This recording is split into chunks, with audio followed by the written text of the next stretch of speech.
من الشیطان الرجیم بسم اللہ الرحمن الرحیم قال مولانا امیر المؤمنین علیہ افضل الصلاۃ والسلام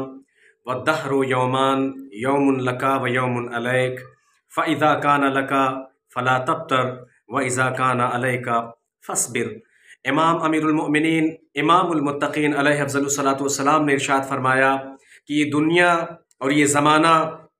دو رخوں کے ساتھ، دو دنوں کے ساتھ تمہارے سامنے آتا ہے۔ ایک وہ دن کہ جو تمہارے حق میں ہوتا ہے، جو تمہارے موافق ہوتا ہے، جو تمہارے مطابق ہوتا ہے، اور ایک وہ دن کہ جو تمہارے خلاف اور تمہارے مخالف ہوتا ہے۔ میرے دوستوں اور میرے عزیزوں، امام نے فرمایا فَإِذَا كَانَ لَكَ فَلَا تَبْتَرْ، جب زمانہ اور زمانے کی باغ ڈور تمہارے ہاتھوں میں ہو تو تم اتراؤ نہیں، تو تم تکبر نہ کرو، تو تم غرور نہ کرو، تو تم سرکش نہ ہو جاؤ، اور اسی طریقے سے تم کسی کے اوپر ظلم نہ کرو، تم کسی کے اوپر زیادتی نہ کرو۔ عام طور پر دیکھا یہی جاتا ہے کہ جب زمانہ ہمارے ہاتھوں میں ہوتا ہے، جب زمانے کی باغ ڈور ہمارے ہاتھوں میں ہوتی ہے، جب زمانے کی رسیاں اور اس کی لگام اور اس کی لجام ہمارے ہاتھوں میں ہوتی ہے، تو ہم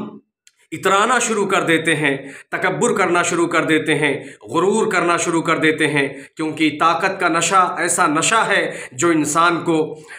مست کر دیتا ہے۔ میرے دوستوں، میرے عزیزوں، آج کا زمانہ، آج کا دور جو دیکھنے میں آتا ہے، ایک جوتے پر پالش کرنے والے انسان سے لے کر کے اور گلے کے اندر گولڈ میڈل ڈالنے والے اور پہنانے والے تک کے لیے میری یہ بات ہے کہ کسی کے بھی اوپر جب تمہارے ہاتھ میں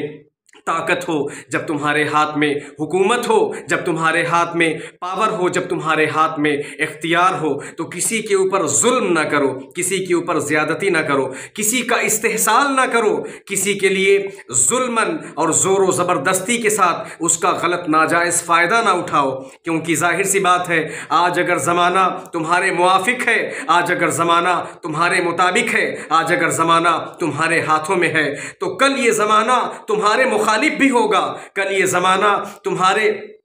خلاف بھی ہوگا، اور یہ زمانہ جب تمہارے موافق نہیں رہے گا بلکہ تمہارے مخالف ہوگا، جب تمہارے خلاف ہو جائے گا تو یہ زمانہ اس ظلم کا، اس سرکشی کا اور اس طغیانی کا، اس غرور کا، اس تکبر کا بدلہ تم سے ضرور لے گا جو تم نے اس دور میں، اس زمانے میں انجام دیا ہے کہ جب زمانہ تمہارے حق میں تھا، جب زمانہ تمہارے موافق تھا۔ میرے دوستوں، میرے عزیزوں، اسی وجہ سے